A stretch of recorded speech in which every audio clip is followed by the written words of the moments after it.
don't know who to help here. Fusion Overman, skill button. My wrist maybe. Swarm, nice.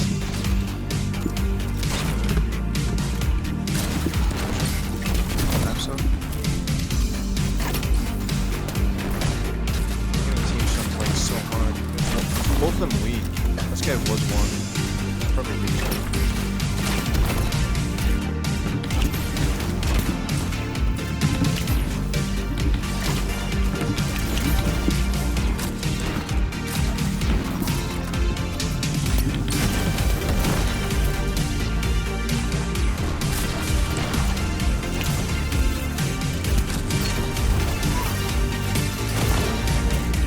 Few seasons ago.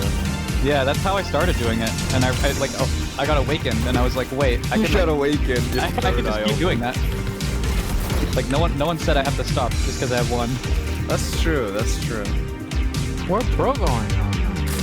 There you go. There you go. You like that, huh? Go.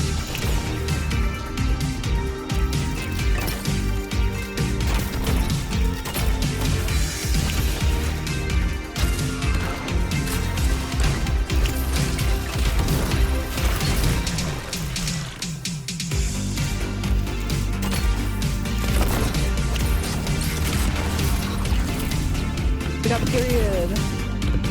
Period? Oh. What is that line?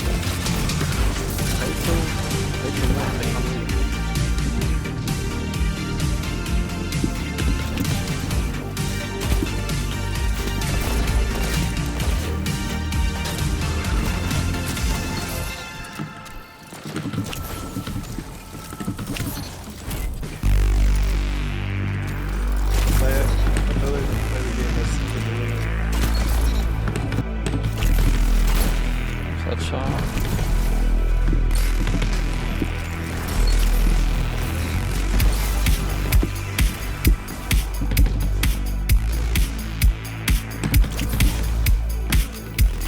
One's hit 150 inside. Damn.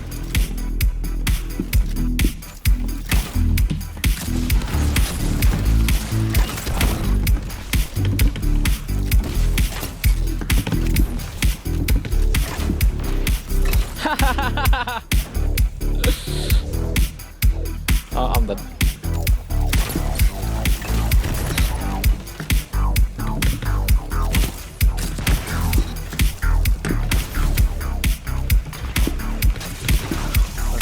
I dealt 0 damage to my fucking thing.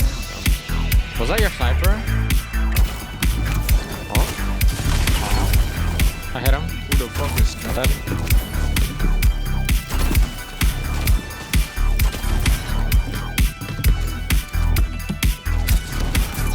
One shot. Drop it out of here.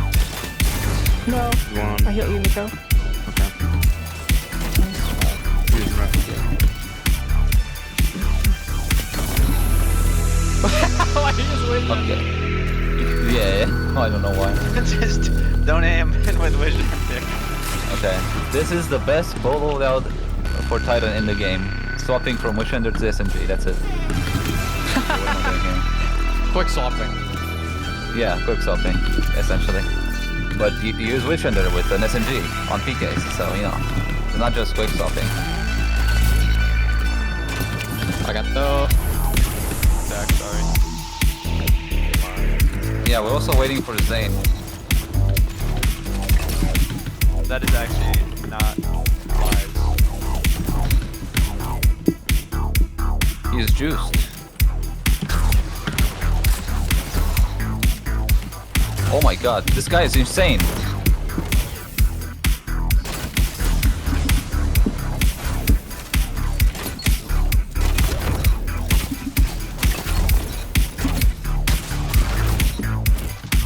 Bro is him.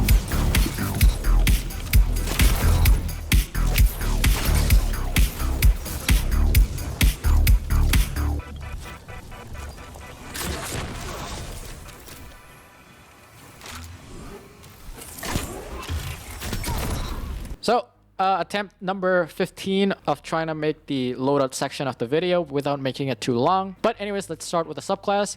You can use whatever super you want. I use 12 Radiance in 3v3. My abilities are Phoenix Dive, Burst Glide, Snap, Healing Grenade, and my aspects are Icarus Dash and Heat Rises. Fragments, I'm using the Ignition package, which are Ember of Char, Ember of Ashes, and Ember of Eruption. The one thing that I would recommend everyone to use is Ember of Searing. This combined with Heat Rises allows you to get like 80% of your melee energy back if you kill someone with your melee, because this not only Scorch, but you can also be up in the air while killing someone with your melee, because it just synergizes with my airborne playstyle and it just refunds my melee for just simply getting a kill. If you're not running the Ignition package, you can run something like Ember of Benevolence with Ember of Tempering. For my weapons here, I'm using the Malicious Birthright for quick swapping purposes, because with the current meta, where people can out-TTK you very, very fast if you're not playing with your cover, which I rarely do these days, because usually I'm the aggressor even though I'm using the bow. So the easiest way to out-TTK someone using a bow is to use the bow as a priming tool, and either swapping to your grenade launcher or using your snap melee. The 3 most important perks that you want on this grenade launcher is, for 1, you must have proximity grenades, 2, slideways, and 3, auto-loading holster.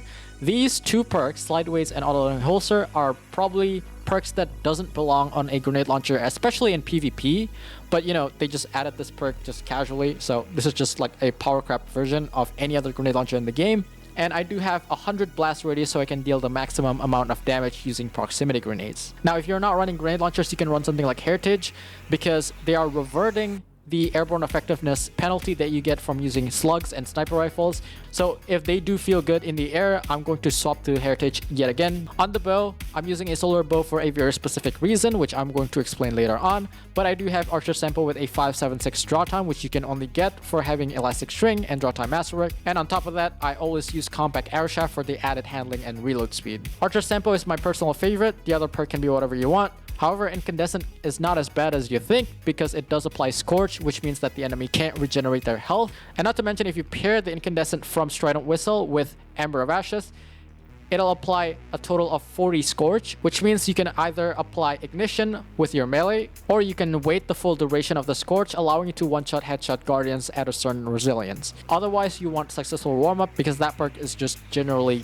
good. The heavy weapon can be whatever you want, but I'm using a sword with Eager Edge because it's just that good. Also, before I forget, you can also replace this bow with the new Adept Nightfall bow. And the reason why we want a solar bow is because we want to use harmonic targeting to get the maximum amount of aim assist, reload, and unflinching mods on our armor. Now granted, it's not as much of a bonus as you might think.